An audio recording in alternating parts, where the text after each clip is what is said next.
If we had to draw a single line summarizing global movement yesterday, it would be this collision. A collision between raw exponential demand and, well, rigid physical limits. We're skipping the daily noise to jump right into the signals that are shaping tomorrow. We've got reports covering everything from high-tech infrastructure crises to shifts in maritime risk. Our mission today is to give you absolute clarity on what matters most. So, if we zoom out, look at the whole stack of sources we processed, what's the simplest way to summarize that overall vector we saw yesterday? The essential movement was really defined by one thing: acceleration running directly into constraint. Okay. Think of it as a massive high-speed train. That's the acceleration.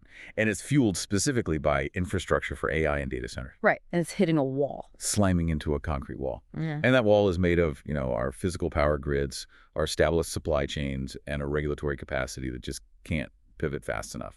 Okay, let's unpack this. That collision point, that's where all the stress in the system is concentrated.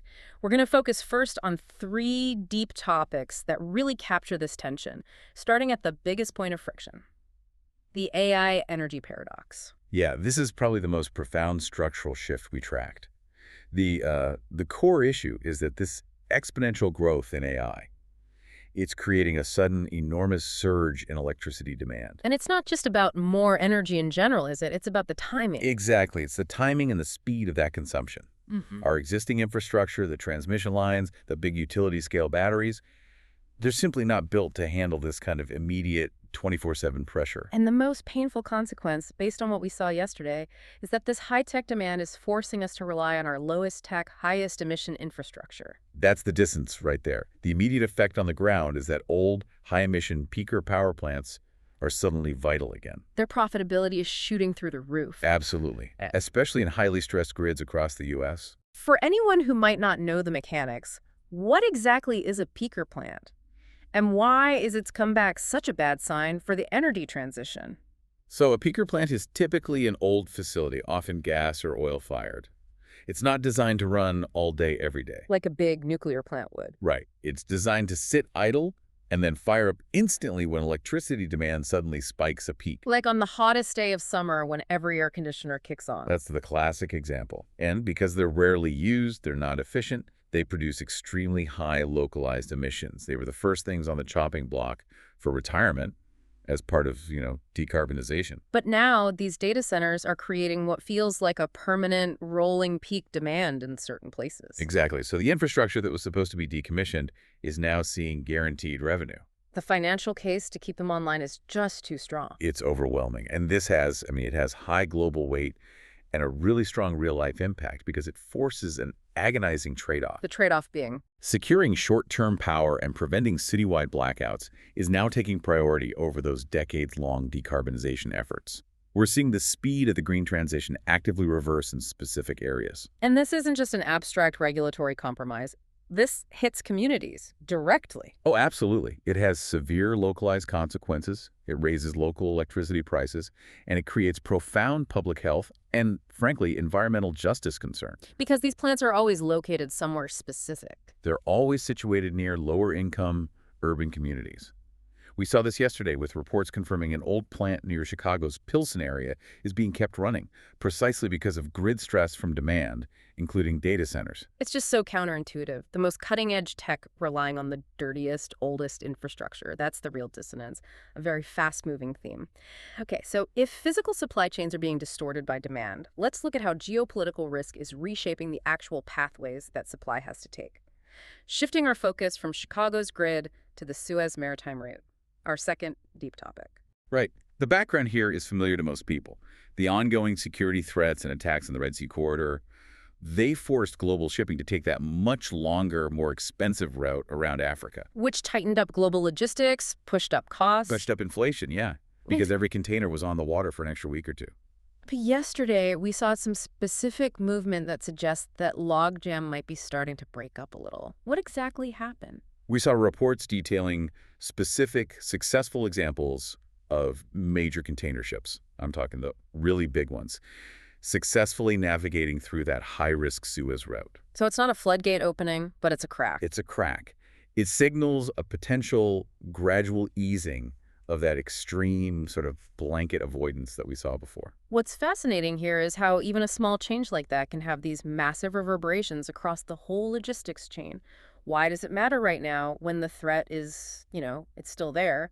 It matters because this is a direct indicator that the metric of risk tolerance is being recalculated, not just by the shipping companies, but critically by the insurance markets. Ah, the insurers. Yes, these routes are priced based on a risk premium, the cost of insuring the ship, the crew, the cargo.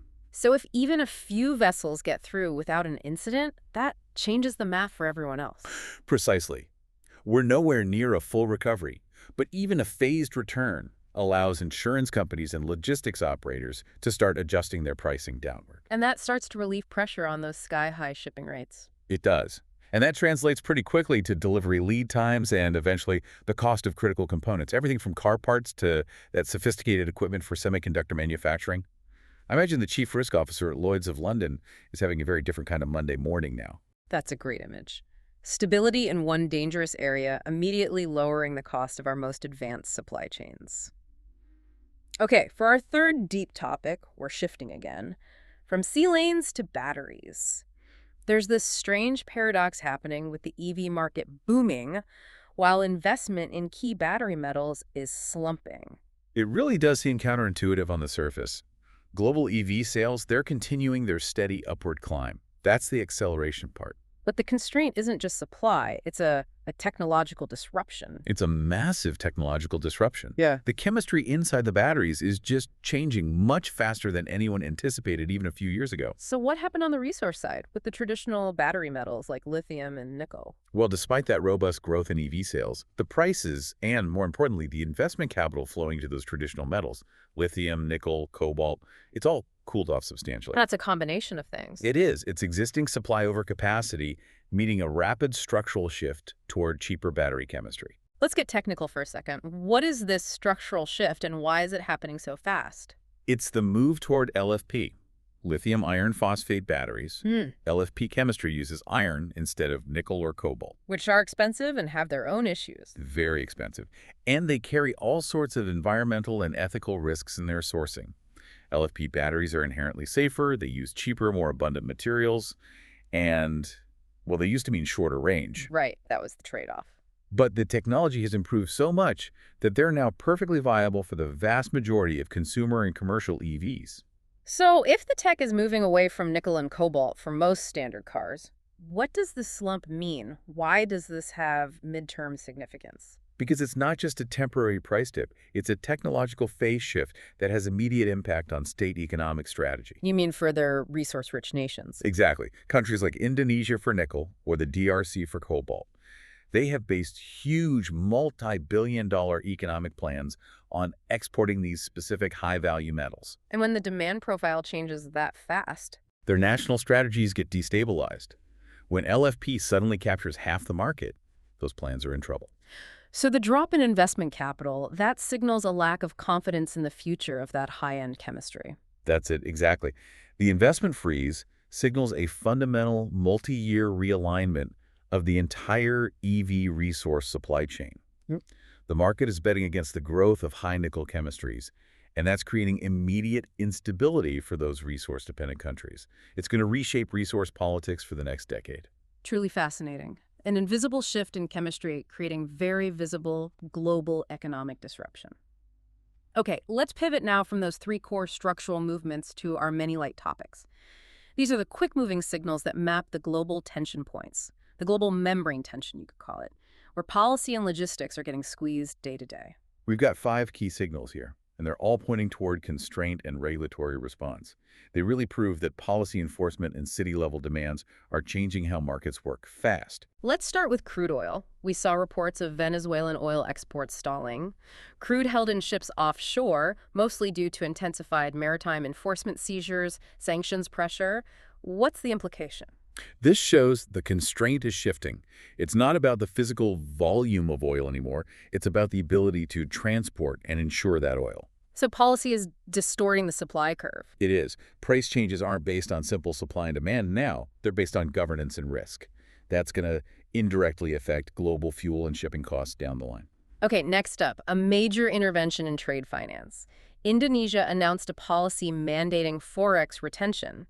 This requires foreign exchange earnings from major exports, nickel, coal, palm oil, to be kept in the country for a while. Right, and what looks like a simple currency defense is actually a pretty fundamental intervention in global trade finance. How so? Well, when an Indonesian company sells nickel to a buyer in Japan, they earn US dollars. By making them hold those dollars domestically for, say, 90 days, it immediately impacts the ease of international investment. It makes it harder for companies to buy essential equipment from abroad. It just adds cost and risk. Speaking of constraints meeting demand, let's look at Ireland. The previous near halt on connecting new data centers to the grid in Dublin has been lifted. That sounds like good news for tech. It is, but with a huge catch. The restriction was lifted with extremely strict conditions attached. Such as? Mandatory on-site power generation or massive battery storage for every new developer. This is a profound city-driven shift. The city is basically outsourcing the job of grid stability to big tech. And we circle back to Chicago, where that AI paradox is so clear. We noted that old power plant near the Pilsen area being kept running. That decision just perfectly illustrates the conflict we were talking about. The need to avoid a system collapse or blackouts for the whole city is in direct competition with local environmental justice concerns. Health issues, air pollution. All of it. It's the perfect microcosm of acceleration versus constraint, where a critical resource, like computing power, demands a real-time sacrifice from local citizens. Finally, let's look at India. India's semiconductor plans are solidifying. Reports confirming significant backing, even Intel as a customer, for new manufacturing in Gujarat and packaging in Assam. Getting a major customer like Intel on board, that raises the certainty of industrial commitment exponentially. Which means the clock is now ticking. It is. It immediately ramps up the pressure for huge preparation across local infrastructure. They need simultaneous, coordinated increases in power, water, logistics, and a skilled workforce in those specific regions. It's a massive push with a guaranteed timeline now.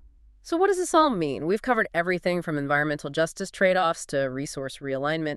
What's the big picture when we connect all these deep and light topics? The single most significant structural movement is that the explosive demand for AI, which, often feels abstract like something in a corporate budget, is transforming into very real physical constraints on city power infrastructure right now. It's not a future problem. It's a today problem. And it's forcing regulators to make immediate, tangible compromises on clean energy goals. It's highlighting intense pressure on local water usage and is straining community relations. The future of AI is being decided right now on local power grids and in city council meetings. That makes perfect sense. The abstract has become physical and local. So knowing this, what should we be paying closest attention to next? The focus shifts entirely to the local level. You should pay close attention to how various cities start to implement and enforce the new rules governing power grid connection. What's in those rules? Things like cost allocation for infrastructure upgrades, mandatory on-site requirements for energy management. These rules will determine where and how future data centers can even be built. And after the grid connection rules, where does the tension move next? After power, the next tension point will certainly center on the constraint of water access for cooling. And with that comes the inevitable backlash from local communities about the environmental impact. So power, then water, then community opposition. That's the pressure cooker. That's the new edge of infrastructure conflict globally.